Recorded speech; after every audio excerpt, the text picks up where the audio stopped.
Oh, I have to accept it.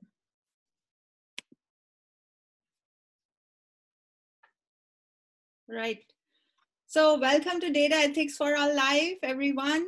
It gives me great pleasure to introduce today's guest, an inspirational leader, my favorite, Chief Data Strategy Officer at ThoughtSpot, Cindi Howson.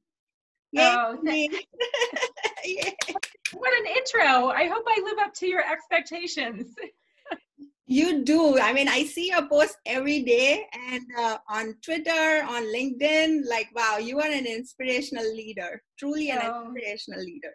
Thank you so much. And I'll be honest though, as I was writing another post that I hope we'll publish today, you two are walking the talk of one of the things I'm saying, how we should spend our time if we've had a slowdown in work. You give back to the community in different ways. So you inspire me too. Oh, thank you. That means so much, Cindi. We have a few people joining us, and people are still joining. Oh wow, that's nice. So I want to go back to Cindi. You are such a fierce data advocate, and you have been in this industry of data and analytics for so long. With BI Scorecard as a VP of Gartner, and now at ThoughtSpot. So tell us a little about your data journey, how you got started, and all the way to where you are today. Yeah, so that's a long time. We only have 30 minutes. I'll give you brief. I'll try to give you the short synopsis. Here I am, college in Maryland, Lori. So University of Maryland, my dream in life was to be a great American novelist. Local area networks were just starting, and here I'd write this awesome story in the computer lab at College Park, and the system would go down.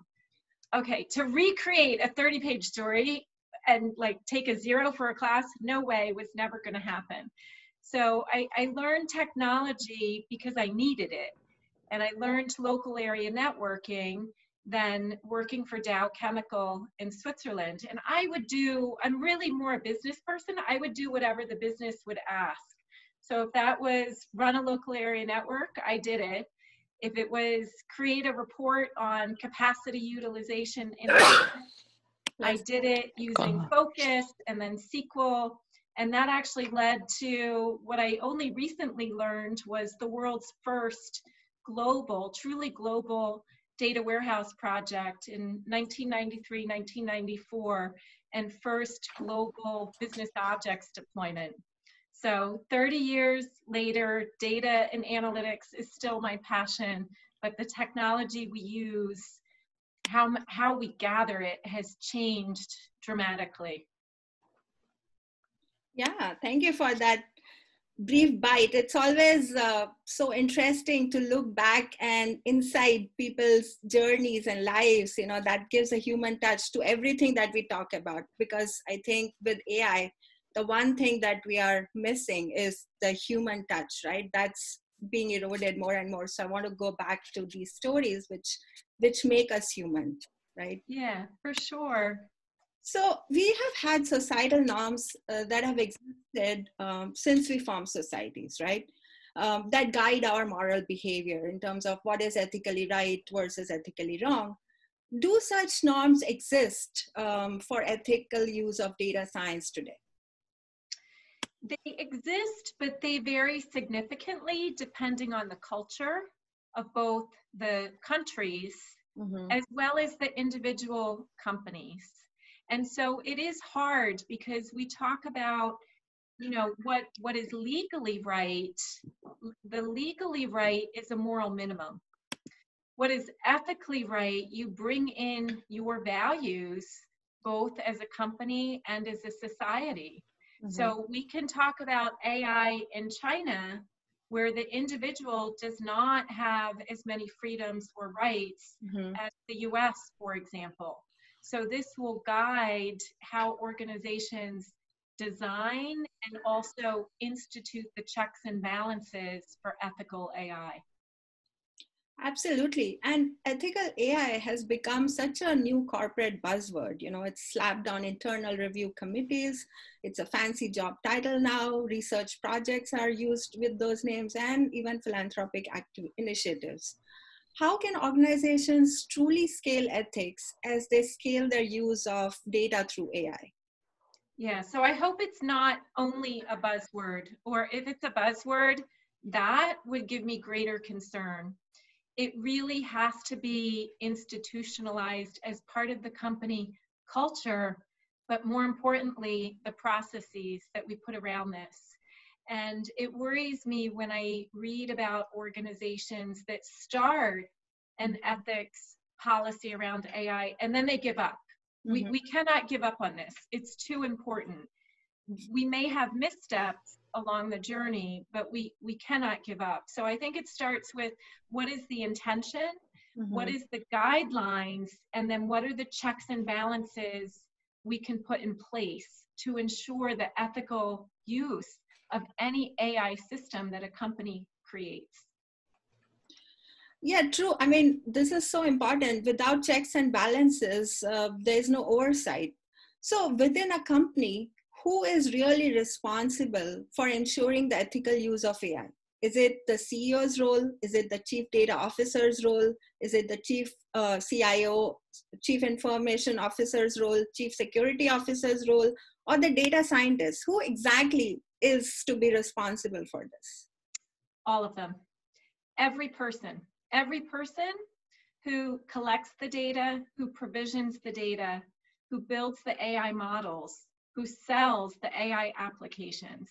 Now, there may be one person that is held accountable for making sure that things are put in place to ensure compliance and best practices.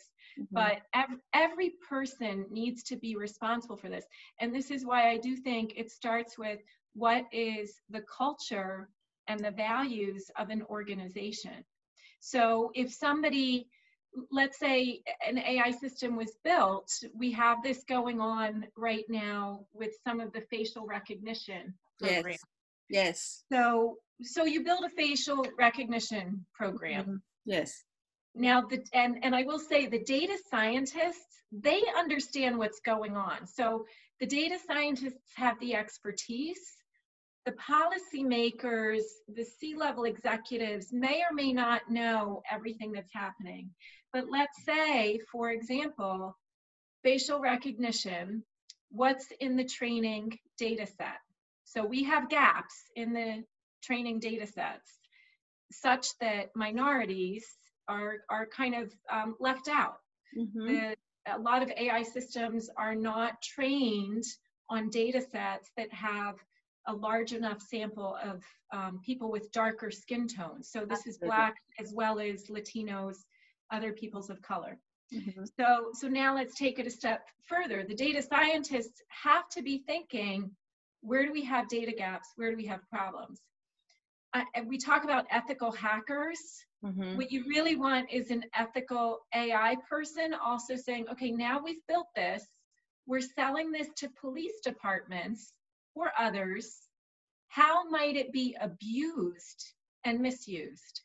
Because what I like when it's sold to police departments is it's being used to help rescue victims of human trafficking. And who's highest risk of that is also minorities and teens. So I want that use, but you really want an ethical hacker or the contrarian to say, well, here are all the ways that it also might be abused and used wrongly and unethically. So putting those checks and balances in place, saying, what are our problems? When does it not work? Asking the hard questions, how might it be abused or misused?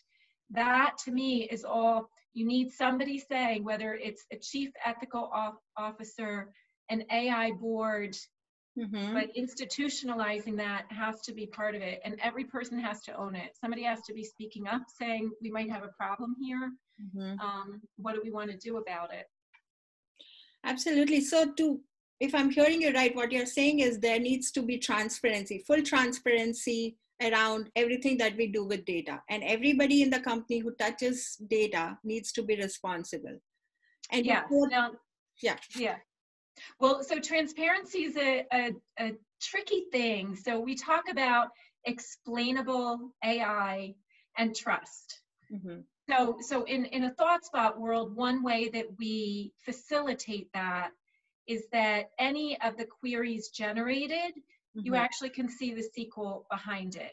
Any of the AI insights, you also can see the inputs that went into those AI insights, and you can remove certain things. So if you're doing financial services and mortgage lending, you might say, wait a minute, zip code can be a proxy for race. So I am going to remove that as a checkbox. So that's kind of the transparency. Some organizations are afraid. They say, well, this is our intellectual property. This is our IP. So they think transparency means I have to give away the code. And I don't think so. It's really just making it explainable to a layperson to say, here are the inputs and here are the risks. Does that make sense so far? Absolutely, absolutely.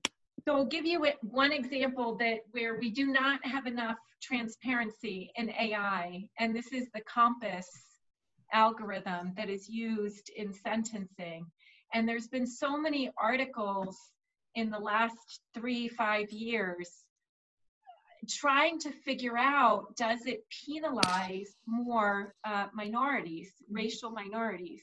Yes. And why are some people flagged as being a high flight risk, repeat offender, and others are not? And the makers of this AI system, they don't want to give more details on it, and that's when we have concerns about it. Don't give us the code, just make it explainable enough. True. So to quote Supreme Court Justice Brandeis, sunlight is the best disinfectant. And if we shine a light on what we are doing, it forces us to be really thoughtful about what we do.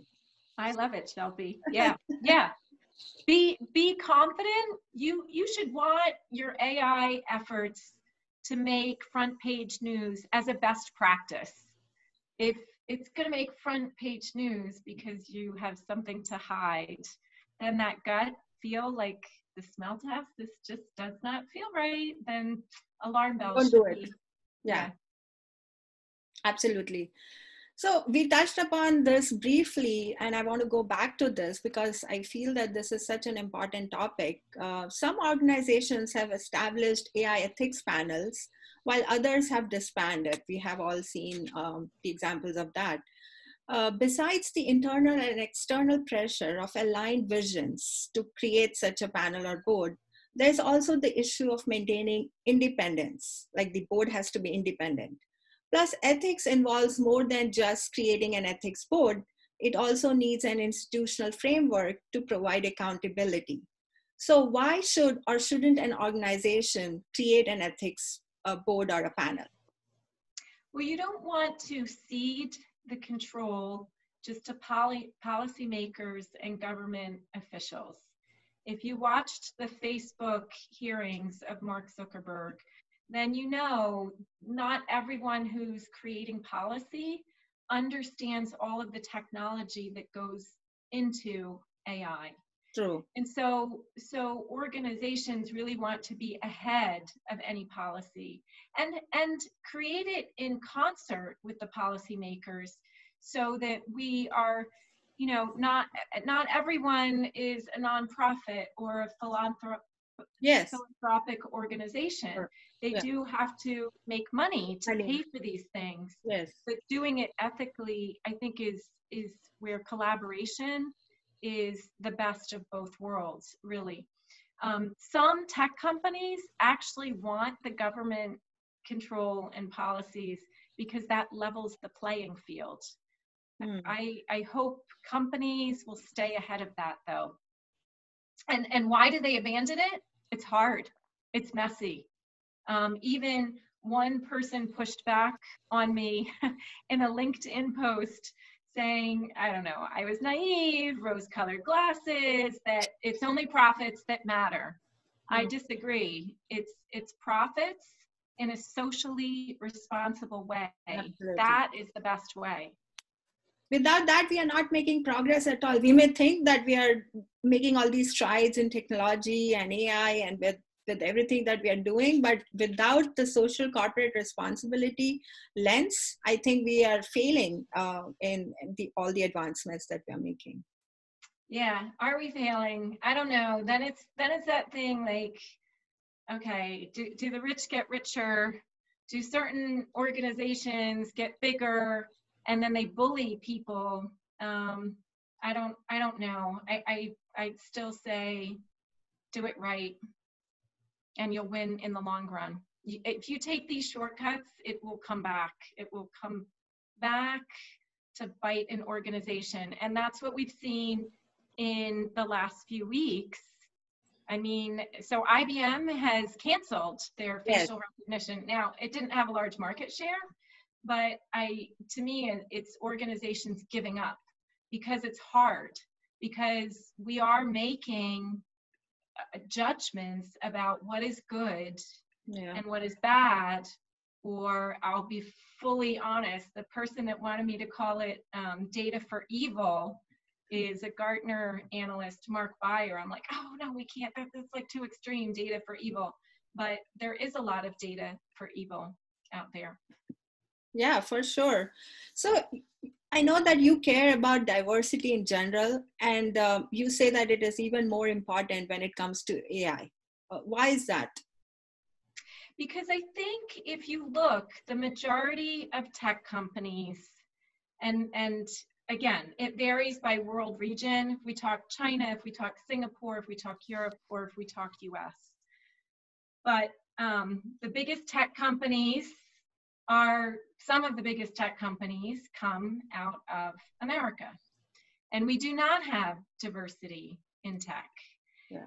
We have minimal female diversity. So computer science, business analytics, AI, it's a little bit different for each of these sectors, but just using a round number, for gender diversity, 26% of the tech industry is female.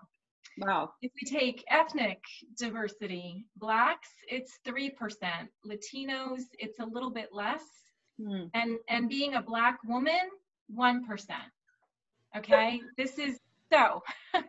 When we get into AI, my fear and what we have seen is we risk having unconscious bias. So it's unintentional. True. Nobody intended this. And let's take gender diversity. LinkedIn, some of the algorithms for job matching was unintentionally putting the male resumes first. Why is that? And LinkedIn has talked about this, so I give them credit as they have improved the diversity of their engineering teams. They have been super proactive at fixing this and doing things like allowing people to remove the first name and the photo from the LinkedIn profile, so you get rid of that unconscious bias. And even taking it further for differently abled people. So visual impairment and things like this now, images now can convert to text rather than images. So they recognized some of the unintended biases of AI systems. They proactively are working on the diversity of the engineering teams. And if you don't have a diverse team, people may not even notice they have the data gaps or the unintended. Yeah, absolutely. So how can organizations ensure that they are truly following AI ethical practices and they are not just meeting the DOJ guidelines? Or what is the moral minimum and the legal and moral minimum, and how are these different? Yeah. So the legal minimum, there's not a lot of legality around AI. We have some frameworks out there, again, country by country.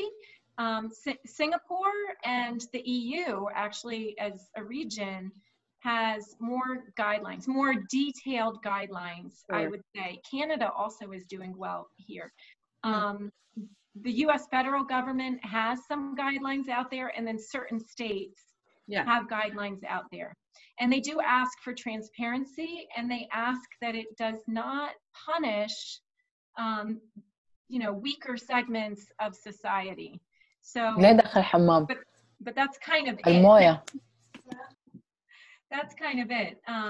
So legal minimums, there's not a lot of legal minimums right now. And that's where you need to think about the moral implications. Be ahead of it. Does that answer your question? Yeah, absolutely.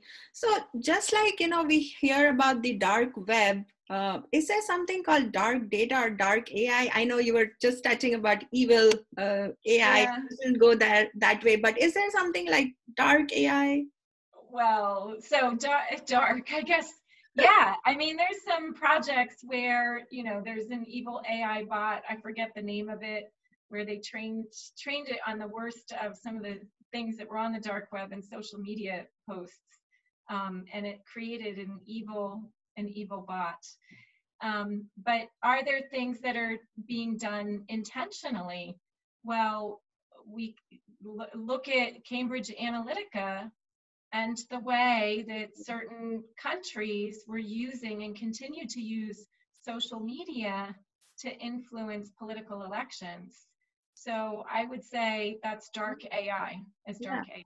It's intentional. So when you say evil bot, is it that it's intentionally making harmful decisions, choices, and predictions? Well, that was what happened. That is not what the designers intended. They did not intend that. Yeah. And that's how we can stop the unintentional biases, because most of people in technology, I mean, they do want to do the right thing, but sometimes that line is gray, and sometimes we don't even know that it could be used. The use cases of something that we are creating could be so dark.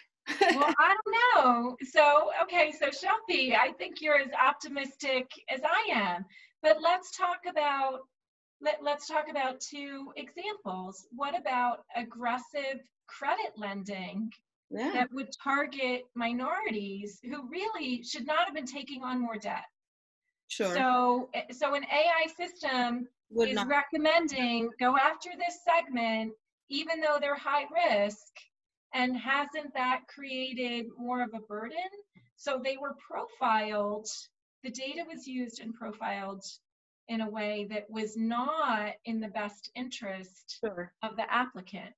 So that's one example where I would say we did not do the right thing, or these lenders did not do the right thing. The other that people are a little bit fearful of, it does come back to some of the facial recognition in China. So, and optimistically, so I'm going to guess you would think the same way. They're trialing these headsets on children to see if they're paying attention. So now I would say, oh, how cool is that? I'm going to really see what resonates. So if I'm teaching a data and analytics course, I like to use football because it's fun. With some groups, we like to use the Cupid data matching because that's really fun too. You find out who's a cat lover, a dog lover, or which house in Harry Potter. So it's fun. So I would think a teacher would love this.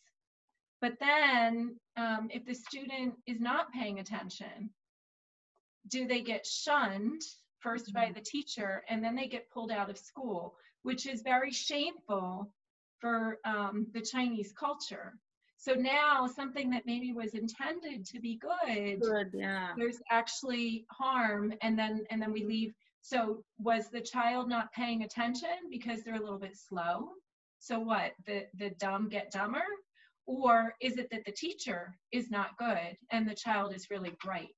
So there's a lot of risk and implications here, and that's where being purposeful. And I say, on my team, an AI team, I'm going to want an evil thinker, because I don't imagine the worst. I imagine the best. So I need somebody else to be imagining the worst. Absolutely. Yeah. It's like, if you see all these shows now, it's like the good guys need to have a bad guy in their team, a con artist, to be able to help them think through those scenarios of how would a con think, you know? And we as organizations also, when we talk about diverse teams in AI, I think we need to have the hackers also on our team to be able to help us think what are the different possible scenarios where it could go wrong, and we can think ahead of time on what we can do proactively. Yeah, absolutely. So one of my favorite classes that I taught at Gartner was on bias and critical thinking. And I would say you always want to invite the contrarian view so that you don't get just confirmation bias. And this really, the contrarian view is hard because this is diversity of thought beyond what's visible. And you want the contrarian view with AI and actually with anything. You want the contrarian view when you're brainstorming. Once you say, all right, we're committed, this is the path we're following, then you don't want somebody like being a pain and saying, why are we still doing this and not going there. But when you're designing things, you want a contrarian view. Absolutely. So we talked about a lot of, and I can see clearly your passion for AI. What is ThoughtSpot's role as a product and a company, and what is their viewpoint on ethics and data and AI in general? Yeah, so ThoughtSpot, we're a search and AI-driven analytics platform. We represent the third wave of disruption in BI and analytics, which is really about empowering the business user, the non-analyst, to ask their own questions. And we have a view, as scary as it may sound, no more dashboards. Oh, wow. No more dashboards. Wow. Or let's say no more, okay, this will take hours, weeks, months to create a dashboard. We want the AI system to create what we call, well, it does create it, a pinboard, and you can optimize it if you want. So, so have the AI system do that. The human always has to augment the AI and say, again, do we want to suppress certain variables, or was that insight that the AI part generated useful? And let me pin that into a pinboard, a dashboard. So that's what ThoughtSpot does. Some of our design tenets, we talk about the STAR framework. So trust and transparency, accuracy is part of this. Awesome. I would love to see a demo of ThoughtSpot. That's so cool. I'm sure we have some salespeople that would love to give you a demo. The Cupid data set or on the football data set? Both. Good.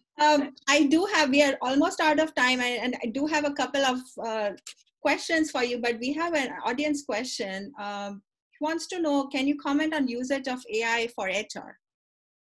Yes, AI for HR. So I hope this isn't a shameless plug, but you have to listen to the Data Chief podcast that came out last week. People Analytics, Gustavo Canton from Schneider Electric. And let me tell you, he has a big vision that it's, so I hesitate to use the word HR, it's people analytics. And he really, he's got a couple goals. One is to save time to help people have a better life, that it's not all work, but then also to really use the data and AI to unleash human potential and employee well-being. It's awesome. Sadly, I think a lot of HR, it's minimally used to look at, you know, talent acquisition, diversity metrics, and AI is barely used there. Data and analytics is often not used there, unless, you know, certain firms, professional services firms, where people really are their asset, I'd say they're further ahead in their maturity in the use of AI. Cool, thank you, Cindi. So Cindi, you are a data leader who truly cares about equal opportunity and diversity in tech. And I know that firsthand. So what advice would you give to underprivileged students of color with limited resources and opportunities who are interested in exploring data science? How can they get started? Yes, so skill yourself. We need more people, period, regardless of color, race, gender, ethnicity, age. We need more data and analytics people. So skill yourself. Decide on where your passion lies. Is it more on the business side or is it more on the tech side? Is it more on the coding, SQL, Python, R, or is it more unlocking the value of data and those insights? So looking at codeless platforms as well. So definitely invest in these skills. And if there's a silver lining to the racial crisis we're facing right now, if we can turn, whether it's Black Lives Matter, but really what started it was the murder of George Floyd. To me, what I hope is that this is a moment in the industry, not just to write a check, not to write a blog post, but to really look at the underlying root causes of why we don't have diversity in this really important sector in our economy. So AI, tech, data, and analytics. And I hope we will go back and say, what's happening in the high schools? What's happening in the colleges? Where do we even recruit from? Because a lot of minorities cannot afford college. In fact, I was looking at some of this data yesterday. Only if you look, again, because in Europe, legally, they're not allowed to track some of these things. We tried to get at this data. So of bachelor's degrees awarded in the US, only 23% of Blacks get a bachelor's degree. 44% of white Americans get a bachelor's degree. So already we have a problem at the pipeline. If we don't go back and fix that, it's hard. But otherwise, I just say it's the best industry to be in. We need more people. We need more great people. I think that's my cue to announce that we are hosting the Ethics for Next Gen AI Hackathon. It is in support of Black Lives Matter, but it's also going back to Cindy's point that we need all people, all kinds of color, race, ethnicities, ages, and we believe that the key to removing systemic bias in AI is to raise the next generation of AI that is inclusive, diverse, transparent, and has human oversight. And this hackathon is our way of standing up to unjust and unfair societal behavior. And it starts with us. So come join us and help us change the world, raise the next generation of AI, and help us solve these problems. I love it. It's August 8th, right? Yes, it is August 8th. And we have a whole full day of hackathon, challenges, fun, mentoring, and it's going to be awesome. I'm so looking forward to this event. Great. Will it be virtual or in person?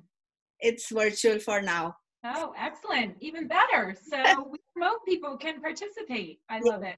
Yes. And thank you, Cindi, so much. This is an awesome conversation. Really enjoyed talking to you. Thank you for making the time. Thank you to all our participants and attendees. And it was great having you. Thank you for having me. Take care. Bye-bye. Bye. Thank you. Bye. Thank you. Thanks, Susanna, Laurie, everyone.